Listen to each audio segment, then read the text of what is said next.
Praise the Lord मेरे सभी मसीह भाई बहनों को। I hope you all are doing good, healthy, fit and fine. आशा करती हूँ आप सभी अपने आप को बाइबल रीडिंग में मोटिवेट रख रहे हैं, बाइबल रीडिंग कर रहे हैं, डेली कॉन्वर्जेशन विद गॉड। तो चलिए, आज हमारा है लूका का चौथा अध्याय, जो हम लोगों ने 30 तक हम लोगों ने कल किया था। उसमें हमने देखा था कि यीशु ने किस प्रकार बताया कि नासरत में उनका अनादर हुआ और यीशु के सेवा कार्य का आरंभ हम लोगों ने देखा। और आज हम देखेंगे 31 से लेकर हम आगे का जो चैप्टर है उसको कंप्लीट करेंगे। तो आज है हमारा 31 से, तो चलिए हम उसको स्टार्ट करते हैं। दुष्ट आत्मा ग्रस्त व्यक्ति को चंगा करना। फिर वह गलील के कफरनुमा नगर को गया और सब्त के दिन लोगों को उपदेश दे रहा था कि वे उसके उपदेश से चकित हो गए, क्योंकि उसका वचन अधिकार सहित था। यीशु जो भी उपदेश दे रहा था वो एक अधिकार सहित था, एक पावर के साथ, एक ज्ञान के साथ था। तो लोग उसको सुनकर क्या हो रहे थे? अचंभित हो रहे थे। आराधनालय में एक मनुष्य था जिसमें अशुद्ध आत्मा थी। वह ऊंचे स्वर से चिल्ला उठा, हे यीशु नासरी, हमें तुझसे क्या काम? क्या तू हमें नष्ट करने आया है? मैं तुझे जानता हूं, तू कौन है। तू परमेश्वर का पवित्र जन है। हम लोगों ने कल भी देखा इसके पहले कि किस प्रकार जो है वो शैतान जानता है कि तू परम प्रधान परमेश्वर का पुत्र है। और ये भी यहाँ पे वही कह रहा है कि मैं जानता हूँ तू कौन है और तेरा हमारा तुझसे क्या काम है ना। मतलब वो डरे हुए थे वो लोग कि ये यहाँ पर क्यों आया है। यीशु ने उसे डांट कर कहा, चुप रहा। तो क्या कहा यीशु ने? उसे डांट कर कहा, चुप रहा और उसमें से निकल जा। तब दुष्ट आत्मा उसे बीच में पटक कर बिना हानि पहुंचाए उसमें से निकल गई। इस पर सबको अचंभा हुआ और वे आपस में बातें करके कहने लगे, यह कैसा वचन है, क्योंकि वह अधिकार और सामर्थ के साथ अशुद्ध आत्माओं को आज्ञा देता है और वे निकल जाती हैं। इस प्रकार चारों और हर जगह उसकी चर्चा होने लगी। मैथ्यू में हम लोगों ने बहुत पहले में ये पढ़ा है कि हमारे यीशु मसीह के पास दुष्ट आत्माओं को, अंधकार की शक्तियों को निकालने का, चंगाई देने का और हमारी दुर्बलताओं से हमें बाहर निकालने का अधिकार है। तो लोग ये चीजों को देखकर अचंभा रहे कि ये कैसा है, दुष्ट आत्मा को डांट रहा है और दुष्ट आत्माएं जो वो डर के मारे निकल जा रही हैं। पतरस की सास और अन्य लोगों को चंगा करना। वह आराधनालय में से उठकर शमौन के घर में गया। शमौन की सास, जो कि पतरस भी कहलाता है, सास को ज्वर चढ़ा हुआ था, फीवर, और उन्होंने उसके लिए उससे विनती की।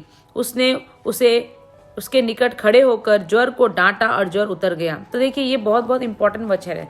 जब भी हमारे लाइफ में भी कुछ भी छोटी से छोटी भी प्रॉब्लम्स क्यों नहीं हो, लेकिन हमें यीशु के नाम से उसे डांटना है। हमें लाइट नहीं लेनी चीज़ों, हमें बर्दाश्त नहीं करना है उस चीज़ को, क्योंकि हम मसीह जो भाई बहन हैं, हम लोग कष्ट भोगने के लिए नहीं है इन सब चीज़ों के खातिर स्पेसिफिकली। तो अगर कोई भी बीमारी है, सर्दी है, जुकाम है, कुछ भी है, चंगाई के लिए हमें यीशु के नाम से शैतान को डांटना है। हमें उसको बर्दाश्त नहीं करना, हमें उस समय उस चीज़ को याद रखना है कि ये हमारे लिए, ये दर्द हमारे लिए, ये पीड़ा हमारे लिए, ये बीमारी हमारे लिए नहीं है, ये इन्फेक्शन हमारे लिए नहीं है। यीशु के नाम से हम जो है वो अलग हैं।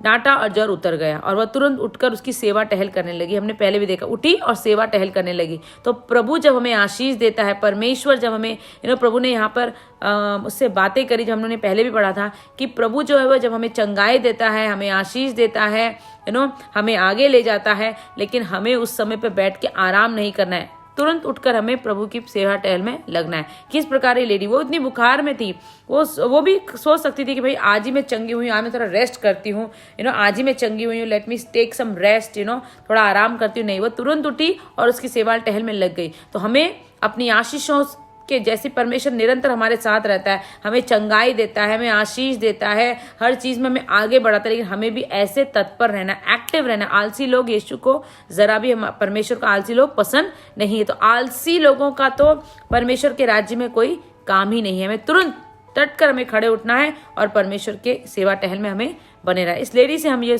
देख सकते हैं, क्यों लिखा है बाइबल में, हर जो वर्ड लिखा है उसका कुछ मायने हैं। सूरज डूबते समय जिन जिन के यहाँ लोग नाना प्रकार की बीमारियों में पड़े हुए थे, वे सब उन्हें उसके पास ले आए और उसने एक एक पर हाथ रखकर उन्हें चंगा किया। प्रभु यीशु मसीह ने हमें अपनी सामर्थ, अपनी शांति सब दे के गए हैं।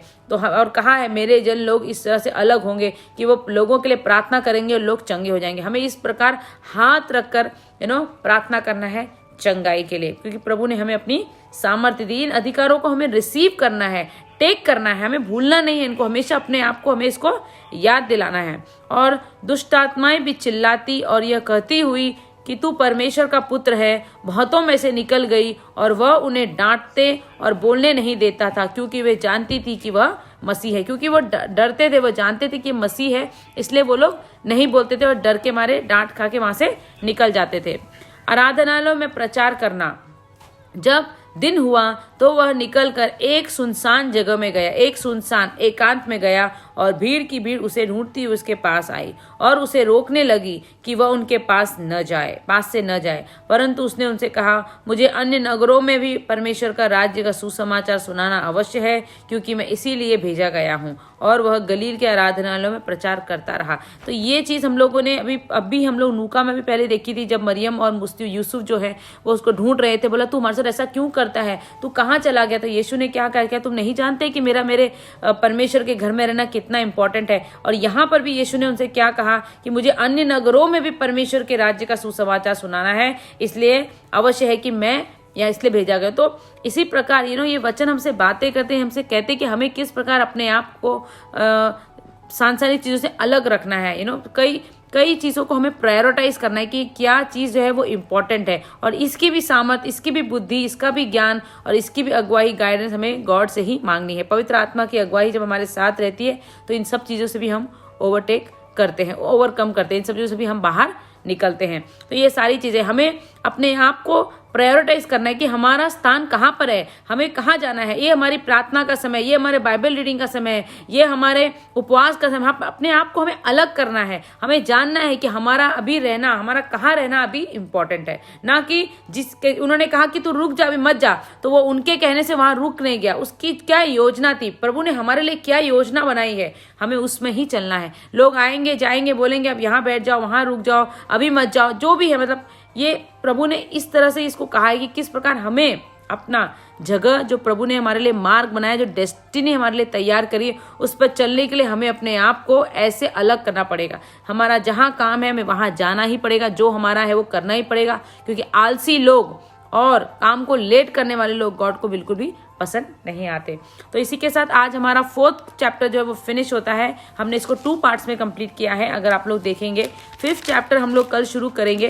होपफुली हम लोग कल 5th चैप्टर फिनिश करेंगे, क्योंकि ज़्यादा बड़ा चैप्टर नहीं है, बट इनकेस अगर लगता है तो हम लोग उसको भी 2 भाग में करेंगे।